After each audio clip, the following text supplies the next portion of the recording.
जय श्री कृष्ण मेरे सभी प्यारे कथा श्रोताओं को। मेरा नाम है नमित अग्रवाल और स्वागत है आपका मेरे चैनल कथावाचक में। अनुशासन पर्व आरंभ हो चुका है जो कि 13वां पर्व है महाभारत का, और भीष्म जी का उपदेश अभी भी जारी है युधिष्ठिर के लिए। आइए आज की कथा आरंभ करते हैं। युधिष्ठिर ने कहा, पितामह आप बुद्धि, विद्या, सदाचार, शील और सब प्रकार के गुणों से संपन्न हैं।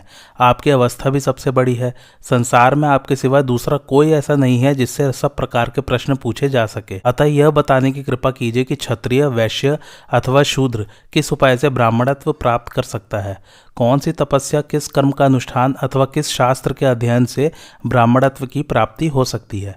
भीष्म जी ने कहा, बेटा क्षत्रिय आदि 3 वर्णों के लिए ब्राह्मणत्व प्राप्त करना कठिन है। युधिष्ठिर ने पूछा, दादाजी आप तो कहते हैं कि ब्राह्मणत्व की प्राप्ति कठिन है, किंतु मैंने आप ही से सुना है कि पूर्व काल में विश्वामित्र क्षत्रिय से ब्राह्मण हुए थे, तथा यह भी सुना जाता है कि राजा वीतहव्य ने भी ब्राह्मणत्व प्राप्त किया था।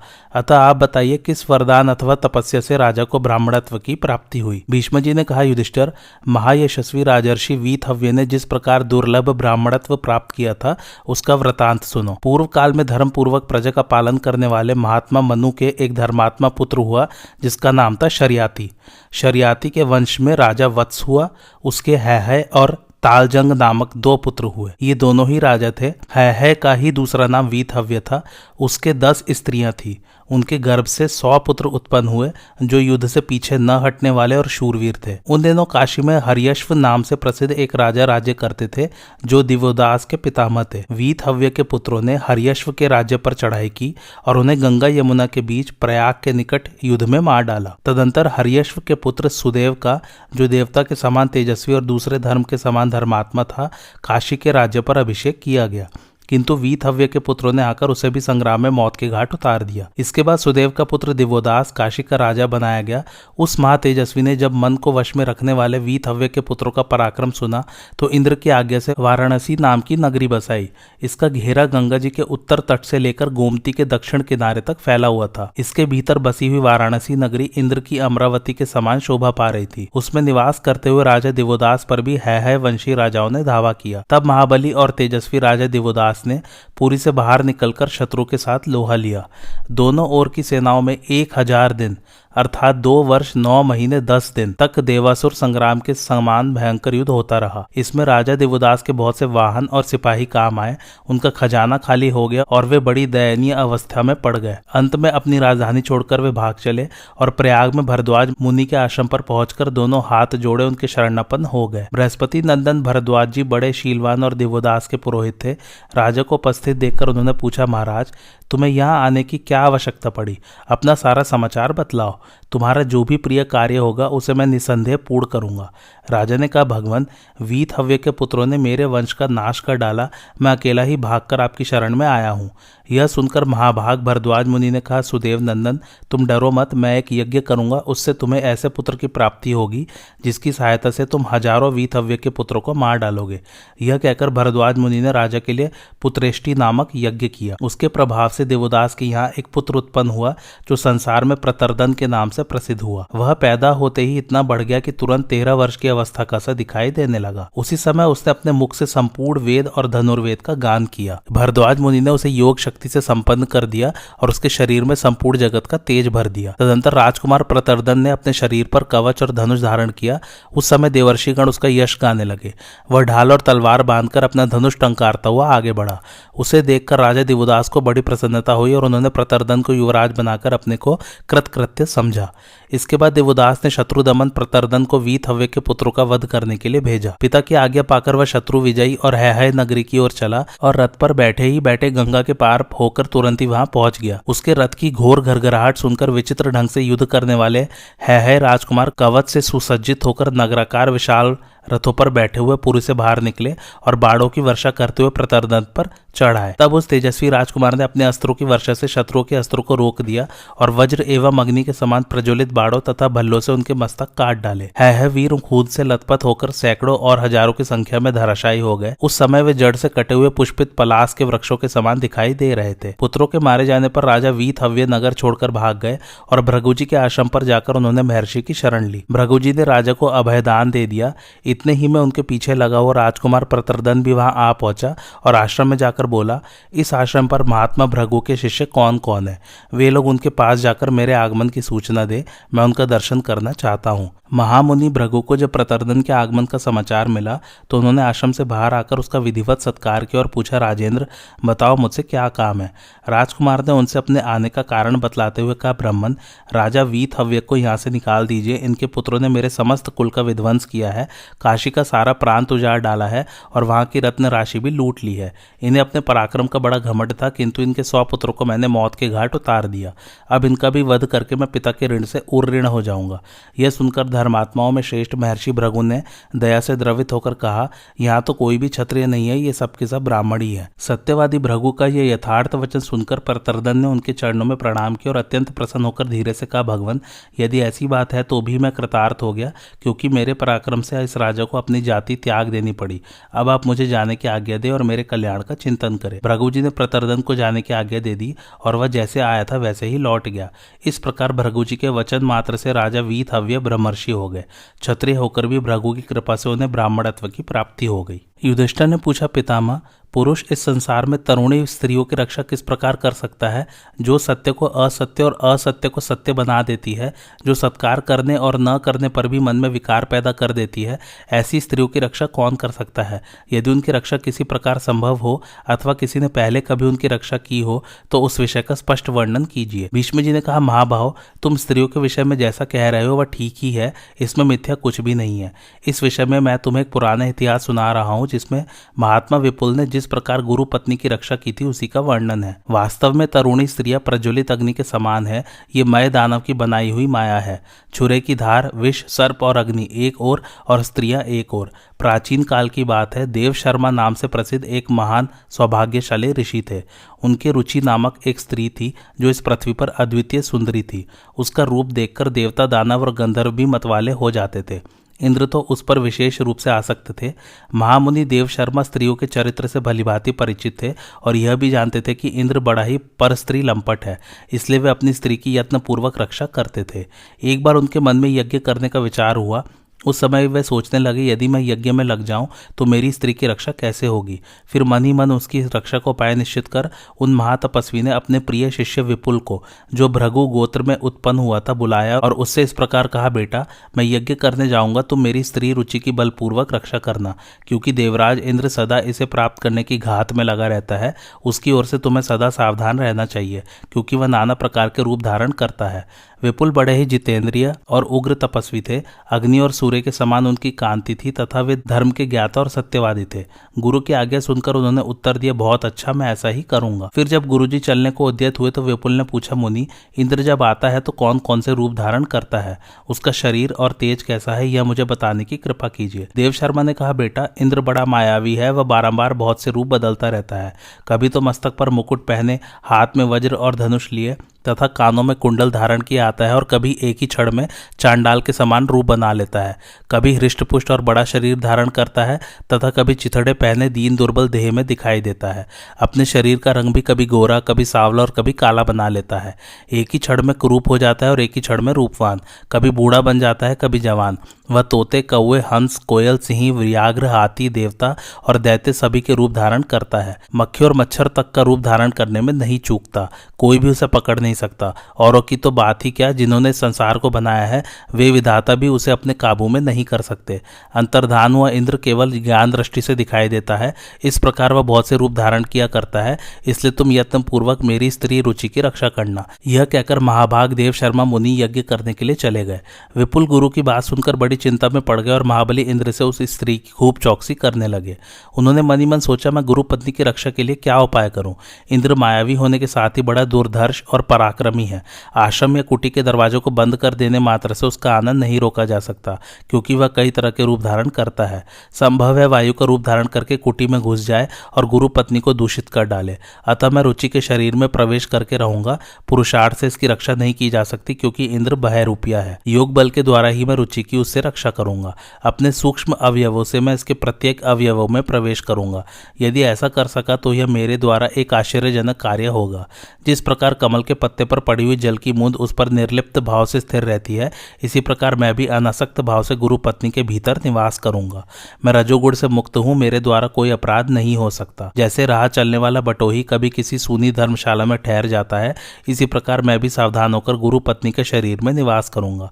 इस तरह धर्म पर दृष्टि डाल, वेद शास्त्रों पर विचार कर और अपनी तथा गुरु की प्रचुर तपस्या को ध्यान में रखकर विपुल ने गुरु पत्नी की रक्षा का उपर्युक्त उपाय ही निश्चित किया। इसके बाद रुचि के पास बैठकर उन्होंने तरह तरह की बातों में उसे लगा दिया।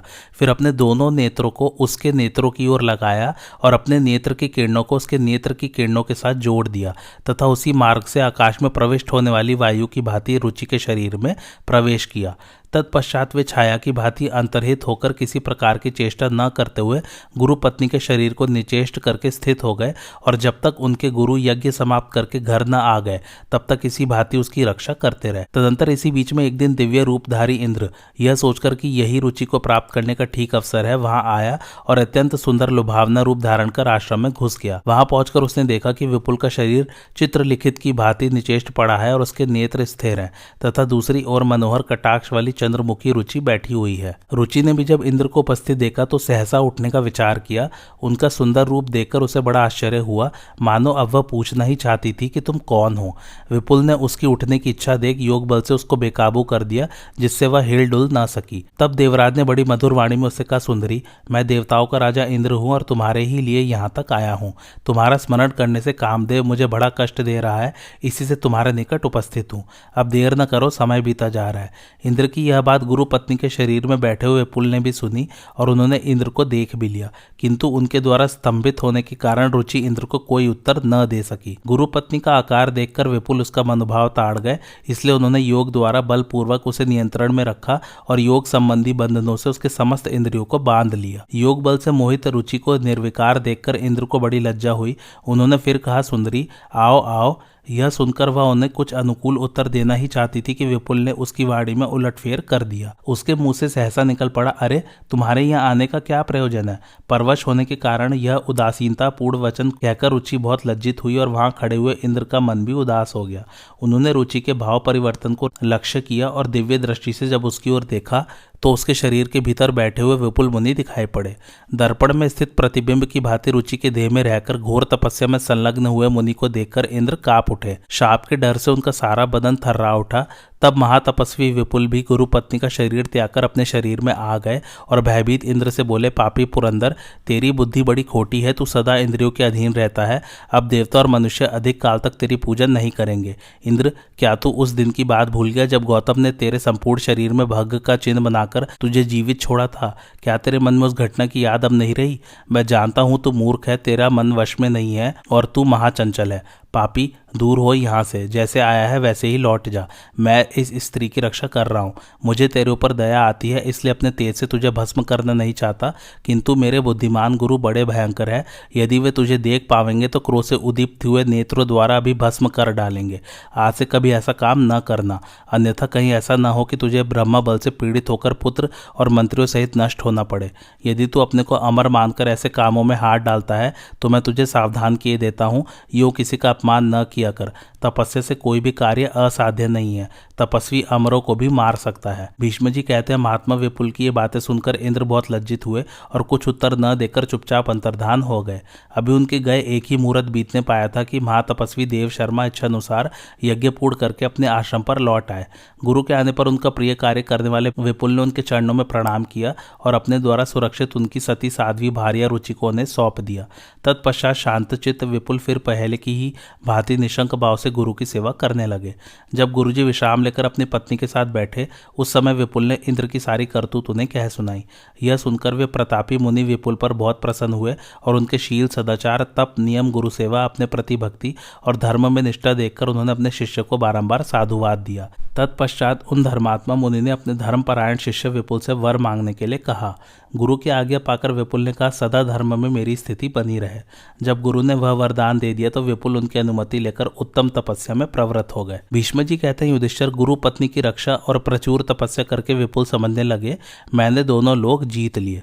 तदंतर कुछ समय बीत जाने पर एक दिन एक दिव्य लोक की सुंदरी अपना मनोहर रूप बनाए आकाश मार्ग से कहीं जा रही थी। उसके शरीर से कुछ सुंदर पुष्प जिनमें से दिव्य सुगंध आ रही थी देव शर्मा के आश्रम के पास ही जमीन पर गिरे।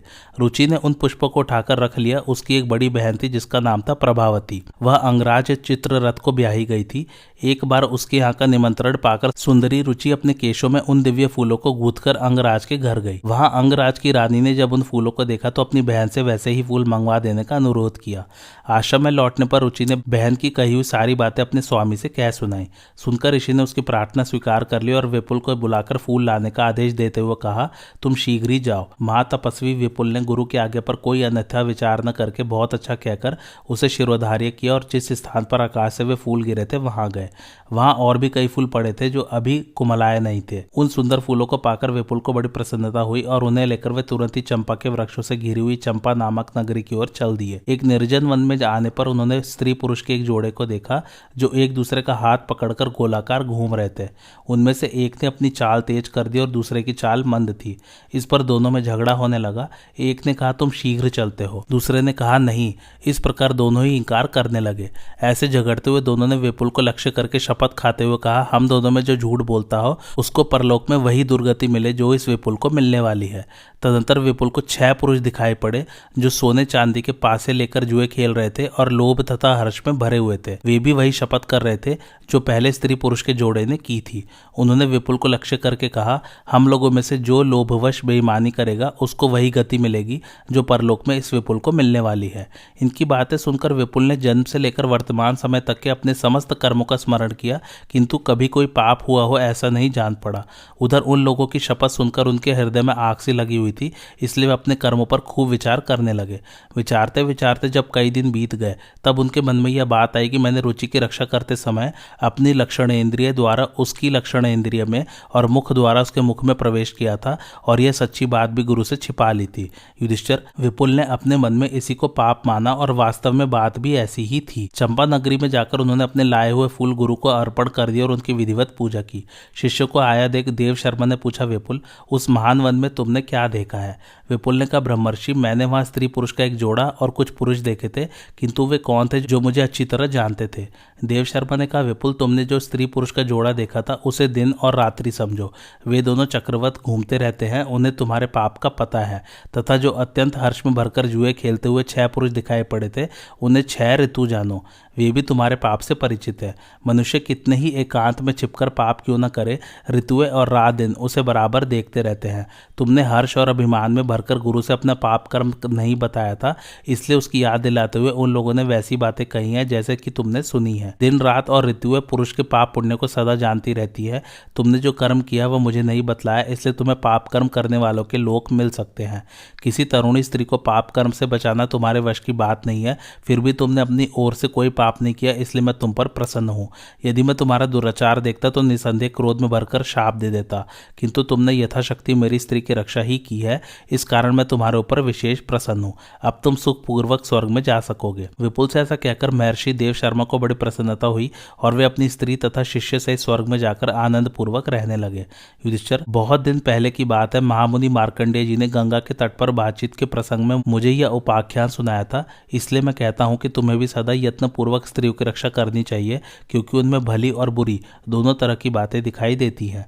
यदि स्त्रियां साध्वी एवं पतिव्रता हो तो बड़ी सौभाग्यशालिनी होती है, संसार में उनका आदर होता है और वे संपूर्ण जगत की माता समझी जाती है। इतना ही नहीं, वे अपने पातिव्रत्य के प्रभाव से वन और काननों सहित संपूर्ण पृथ्वी को धारण किए रहती हैं, किंतु दुराचरणी स्त्रियां कुल का नाश करने वाली होती हैं, उनके मन में सदा पाप ही बसता है। ऐसी स्त्रियों को उनके शरीर के साथ ही उत्पन्न हुए लक्षणों, हाथ पैर की रेखाओं से पहचाना जा सकता है। मनुष्य को स्त्रियों के प्रति न तो विशेष आसक्त होना चाहिए और न उनसे ईर्ष्या ही करनी चाहिए। उदासीन भाव से रहकर धर्म पर दृष्टि रखते हुए ही उनका उपभोग करना चाहिए। इसके विपरीत बर्ताव करने वाला मनुष्य मारा जाता है। आसक्ति के बंधन से सर्वथा अलग रहना ही सब जगह उत्तम माना गया है। युधिष्ठिर ने पूछा, पितामह, जो संपूर्ण धर्मों का, कुटुंब का, घर का तथा देवता, पितर और अतिथियों का मूल है, उस कन्यादान के विषय में कुछ उपदेश कीजिए। सब धर्मों से बढ़कर चिंता का विषय यही माना गया है कि कैसे पात्र को कन्या देनी चाहिए। भीष्म जी कहते हैं, बेटा, सत्पुरुषों को चाहिए कि वे पहले वर के स्वभाव, आचरण, विद्या, कुल मर्यादा और कार्यों की जांच करें, फिर यदि वह सभी दृष्टियों से सुयोग्य प्रतीत हो तो उसे कन्या प्रदान करे। इस प्रकार योग्य वर को बुलाकर उसके साथ कन्या का ब्याह करना उत्तम ब्राह्मणों का धर्म ब्राह्मा विवाह है। जो दहेज आदि के द्वारा वर को अनुकूल करके कन्यादान किया जाता है, यह श्रेष्ठ क्षत्रियों का सनातन धर्म छात्र विवाह कहलाता है। अपने माता पिता के पसंद किए हुए वर को छोड़कर कन्या जिसे पसंद करती हो तथा जो कन्या को चाहता हो ऐसे वर के साथ कन्या का विवाह करना वेद वेत्ताओं के द्वारा गांधर्व विवाह कहा गया है। कन्या के बंधु बांधवों को लोभ में डाल बहुत सा धन देकर जो कन्या को खरीद लिया जाता है उसे मनीषी पुरुष असुरों का धर्म अर्थात आसुर विवाह कहते हैं। इसी प्रकार कन्या के अभिभावकों को मारकर उनके मस्तक काटकर रोती हुई कन्या को घर में से जबरदस्ती पकड़ लाना राक्षसों का काम अर्थात राक्षस विवाह है। इन 5 ब्राह्मा, छात्र, गांधर्व, असुर और राक्षस विवाहों में से पूर्व के 3 विवाह धर्मानुकूल है और शेष 2 पापमय है। आसुर और राक्षस विवाह कदापि नहीं करने चाहिए। जिस कन्या के पिता और भाई न हो उसके साथ कभी विवाह नहीं करना चाहिए क्योंकि वह पुत्री का धर्म वाली मानी जाती है। यदि पिता, भ्राता आदि ऋतुमती होने के पहले कन्या का विवाह न कर दे तो ऋतुमती होने के पश्चात 3 वर्ष तक कन्या अपने विवाह की बाट देखे। 4था वर्ष लगने पर वह स्वयं ही किसी को अपना पति बना ले। ऐसा करने से उसकी संतान निकृष्ट नहीं मानी जाती। जो इसके विरुद्ध आचरण करती है उसकी निंदा होती है। जो कन्या माता की सपिंड और पिता के गोत्र की न हो उसी के साथ विवाह करना मनुजी ने धर्मानुकूल बताया है। युधिष्ठिर ने पूछा, पितामह, यदि एक मनुष्य ने विवाह पक्का करके कन्या का शुल्क अर्थात मूल्य दे दिया हो, दूसरे ने शुल्क देने का वादा करके ब्याह पक्का किया हो, तीसरा उसी कन्या को बलपूर्वक ले जाने की बात कर रहा हो, चौथा उसके भाई बंधुओं को विशेष धन का लोभ दिखाकर ब्याह करने को तैयार हो और 5वां उसका पाणी ग्रहण कर चुका हो, तो धर्मतः वह कन्या किसकी पत्नी मानी जाएगी? भीष्म जी ने कहा, युधिष्ठिर, कन्या के भाई बंधु जिस कन्या को धर्म पूर्वक पाणी ग्रहण की विधि से दान कर देते हैं अथवा जिसे शुल्क लेकर दे डालते हैं, उस कन्या को धर्म पूर्वक विवाह करने वाला अथवा शुल्क देकर खरीदने वाला यदि अपने घर ले जाए तो उसमें किसी प्रकार का दोष नहीं होता। कन्या के कुटुंबी जनों की अनुमति मिलने पर वैवाहिक मंत्र और होम का प्रयोग करना चाहिए, तभी वे मंत्र सफल होते हैं। जिसका पिता माता के द्वारा दान नहीं किया गया उसके लिए किए गए मंत्र प्रयोग सिद्ध नहीं होते। पति और पत्नी में जो परस्पर मंत्रोच्चारण पूर्वक प्रतिज्ञा होती है वही श्रेष्ठ मानी जाती है और यदि उसके लिए बंधु बांधवों का समर्थन प्राप्त हो तब तो और उत्तम है। युधिष्ठिर ने पूछा, पितामह, यदि 1 वर्ष से कन्यादान का वादा करके शुल्क ले लिया गया हो और पीछे उससे भी श्रेष्ठ धर्म, अर्थ और काम से संपन्न अत्यंत योग्य वर मिल जाए तो पहले जिससे शुल्क लिया गया है उसको कन्या देने से इनकार कर देना चाहिए या नहीं? भीष्म जी ने कहा, युधिष्ठिर, शुल्क देने मात्र से ही कोई कन्या किसी की पत्नी नहीं हो जाती। शुल्क देने वाला भी इस बात को समझकर ही शुल्क देता है। इसके सिवा जो कन्या का शुल्क लेते हैं वे वास्तव में उसका दान नहीं विक्रय करते हैं। कन्या के भाई बंधु जब वर को किसी विपरीत गुण से युक्त देखते हैं तभी शुल्क मांगते हैं। यदि वर को बुलाकर कहा जाए कि तुम मेरी कन्या को गहने पहनाकर विवाह कर लो और ऐसा कहने पर वह कन्या को आभूषण देकर विवाह करे तो यह भी धर्मानुकूल ही है। इस प्रकार कन्या के लिए आभूषण लेकर जो कन्यादान किया जाता है वह न तो शुल्क है और न विक्रय ही। कन्या के लिए कोई वस्तु स्वीकार करके उस कन्या का दान करना सनातन धर्म है। जो लोग भिन्न भिन्न व्यक्तियों से कहते हैं कि मैं आपके साथ कन्या का विवाह करूंगा, आपको अपनी कन्या न दूंगा और आपको अवश्य दूंगा, उनकी ये सभी बातें कन्या देने के पहले नहीं कहे के ही बराबर है। महर्षियों का मत है कि अयोग्य वर को कन्या नहीं देनी चाहिए क्योंकि सुयोग्य पुरुष को कन्यादान करना ही काम संबंधी सुख तथा सुयोग्य संतान की उत्पत्ति का कारण है। कन्या के क्रय विक्रय में बहुत तरह के दोष है। इस बात को तुम अधिक काल तक सोचने विचारने के बाद समझ सकते हो। केवल कीमत देने या लेने से ही कोई कन्या किसी की पत्नी नहीं हो सकती, ऐसी बात पहले भी कभी नहीं हुई थी। यदि कहो शुल्क से ही पत्नीत्व का निश्चय होता, केवल पाणी ग्रहण से नहीं, तो यह कथन ठीक नहीं है क्योंकि इसके विरुद्ध स्मृति का वचन है, जिसने शुल्क ले लिया हो वह पिता भी दूसरा सुयोग्य वर मिलने पर उसी का आश्रय ले, उसी के साथ कन्या ब्याहे। जो लोग शुल्क से ही पत्नीत्व का निश्चय होना स्वीकार करते हैं, पाणी ग्रहण से नहीं, उनके कथन को धर्मज्ञ पुरुष प्रमाण नहीं मानते। कन्या का दान ही लोक में प्रसिद्ध है, खरीद कर या जीत कर लाना नहीं। कन्यादान ही विवाह कहलाता है। जो लोग कीमत देकर खरीदने या बलात्कार लाने की ही पत्नीत्व का कारण मानते हैं वे धर्म को नहीं जानते। खरीदने वालों को कन्या नहीं देनी चाहिए तथा जो बेची जा रही हो ऐसी कन्या से विवाह नहीं करना चाहिए क्योंकि पत्नी खरीदने बेचने की वस्तु नहीं है। जो दासियों की खरीद बिक्री करते हैं वे बड़े लोभी और पापात्मा है। ऐसे ही लोग पत्नी को भी खरीदने बेचने का विचार करते हैं। इस विषय में पूर्व काल के लोगों ने सत्यवान से प्रश्न किया, महाप्राज्ञ, यदि कन्या का शुल्क देने के पश्चात शुल्क देने वाले की मृत्यु हो जाए तो उसका दूसरे के साथ विवाह हो सकता है या नहीं? उनका यह प्रश्न प्रश्न सुनकर सत्यवान ने कहा, जहां उत्तम पात्र मिलता हो वहीं कन्या देनी चाहिए। इसके विपरीत कोई विचार मन में नहीं लाना चाहिए। शुल्क देने वाला जीवित हो तो भी सुयोग्य वर के मिलने पर सज्जन पुरुष उसी के साथ कन्या का ब्याह करते हैं, फिर उसके मर जाने पर अन्यत्र करे, इसमें तो संदेह ही क्या है। कन्या का पाणी ग्रहण होने से पहले का वैवाहिक मंगलाचार हो जाने पर भी यदि दूसरे सुयोग्य वर को कन्या दे दी जाए तो दाता को केवल मिथ्या भाषण का पाप लगता है। पाणी ग्रहण से पूर्व कन्या विवाहित नहीं मानी जाती। सप्तपदी के 7वें पद में वैवाहिक मंत्रों की समाप्ति होती है, अर्थात सप्तपदी की विधि पूर्ण होने पर ही कन्या में पत्नीत्व की सिद्धि होती है। जिस पुरुष को जल से संकल्प करके कन्या दी जाती है वही उसका पाणी ग्रहीता पति होता है और उसी की वह पत्नी कहलाती है। इस प्रकार विद्वानों ने कन्यादान की विधि बतलाई है। युधिष्ठिर ने पूछा, पितामह, जिस कन्या का शुल्क ले लिया गया हो और उसको शुल्क देने वाला पति मौजूद न हो, परदेश चला गया हो, तो उसके पिता को क्या करना चाहिए? भीष्म जी ने कहा, युधिष्ठिर, यदि संतानहीन धनी से शुल्क लिया गया है तो पिता का कर्तव्य है कि वह उसके लौटने तक कन्या की हर तरह से रक्षा करे। खरीदी हुई कन्या का शुल्क जब तक लौटा नहीं दिया जाता तब तक वह कन्या शुल्क देने वाले की ही मानी जाती है। युधिष्ठिर ने पूछा, दादाजी, जिसके पुत्र नहीं है, कन्या है, उसके लिए वही पुत्र के समान है, फिर कन्या के रहते हुए दूसरे लोग उसके धन के अधिकारी कैसे हो सकते हैं? भीष्म जी ने कहा, बेटा, पुत्र अपने आत्मा के समान है और कन्या तथा पुत्र में कोई अंतर नहीं है। फिर आत्मस्वरूप पुत्री के रहते हुए दूसरा कोई उसका धन कैसे ले सकता है? माता को जो दहेज में धन मिला होता है उस पर कन्या का ही अधिकार है। अतः जिसके कोई पुत्र नहीं है उसके धन को पाने का अधिकारी उसका नाती ही है, क्योंकि वह अपने पिता और नाना को भी पिंड देता है। धर्म की दृष्टि से पुत्र और नाती में कोई भेद नहीं है। यदि पहले कन्या उत्पन्न हुई और वह पुत्र रूप में स्वीकार कर ली गई तथा उसके बाद पुत्र भी पैदा हुआ तो वह पुत्र उस कन्या के साथ ही पिता के धन का अधिकारी होता है, किंतु औरस पुत्र को उस धन का अधिक अंश मिलता है।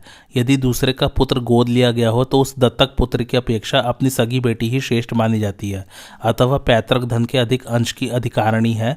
जो कन्याएं शुल्क लेकर बेच दी गई हों उनसे उत्पन्न होने वाले पुत्र केवल अपने पिता के ही उत्तराधिकारी होते हैं। उन्हें नाती के रूप में अपने धन का अधिकारी बनाना युक्ति संगत नहीं जान पड़ता, क्योंकि आसुर विवाह से जिन पुत्रों की उत्पत्ति होती है वे दूसरों के दोष देखने वाले, पापाचारी, पराया धन हड़पने वाले, शठ तथा धर्म के विपरीत बर्ताव करने वाले होते हैं। इस विषय में प्राचीन बातों को जानने वाले धर्मज्ञ पुरुष यम की गाई हुई गाथा का इस प्रकार वर्णन करते हैं, जो मनुष्य अपने पुत्र को बेचकर धन पाना चाहता है अथवा जीविका के लिए शुल्क लेकर कन्या को बेच देता है, वह अत्यंत भयंकर कालसूत्र नामक नरक में पड़कर अपने ही पसीने और मल मूत्र का भक्षण करता है। जो किसी कुमारी कन्या को बलपूर्वक अपने वश में करके उसका उपभोग करते हैं वे पापी अंधकारपूर्ण नरक में पड़ते हैं।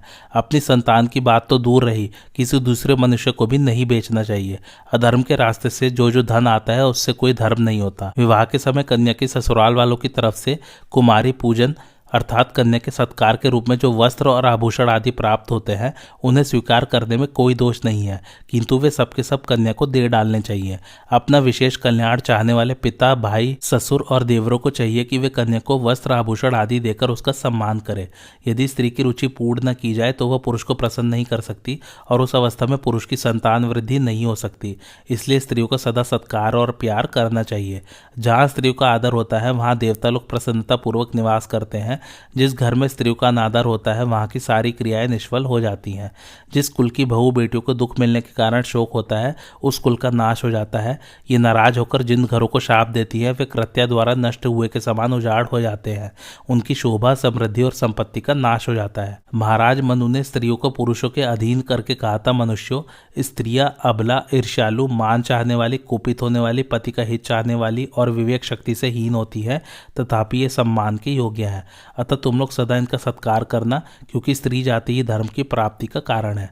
तुम्हारी परिचर्या और नमस्कार स्त्रियों के ही अधीन है। संतान की उत्पत्ति, उसका लालन पालन और लोक यात्रा का प्रसन्नता पूर्वक निर्वाह भी उन्हीं पर निर्भर है। यदि तुम लोग स्त्रियों का सम्मान करोगे तो तुम्हारे संपूर्ण कार्य सिद्ध हो जाएंगे। स्त्रियों के कर्तव्य के संबंध में राजा जनक की पुत्री ने एक श्लोक का गान किया है, जिसका सारांश इस प्रकार है। स्त्री के लिए यज्ञ आदि कर्म, श्राद्ध और उपवास करना आवश्यक नहीं है। उसका धर्म है केवल अपने पति की सेवा करना। नारी पति सेवा से ही स्वर्ग पर विजय प्राप्त करती है। कुमारावस्था में स्त्री की रक्षा उसका पिता करता है, जवानी में पति उसका रक्षक है और वृद्ध होने पर पुत्र उसकी रक्षा का भार रहता है। अतः स्त्री को कभी स्वतंत्र नहीं रहना चाहिए। युधिष्ठिर, स्त्रियां ही घर की लक्ष्मी है, पुरुष को उनका भलीभांति सत्कार करना चाहिए। अपने वश में रखकर पालन करने से स्त्री लक्ष्मी का स्वरूप बन जाती है। आज की कथा ये समाप्त होती है। कैसी लगी आप लोगों को मेरी कथा मुझे कमेंट करके जरूर बताइए और मेरे चैनल कथावाचक को लाइक, शेयर और सब्सक्राइब जरूर कीजिए। Thanks for watching. धन्यवाद।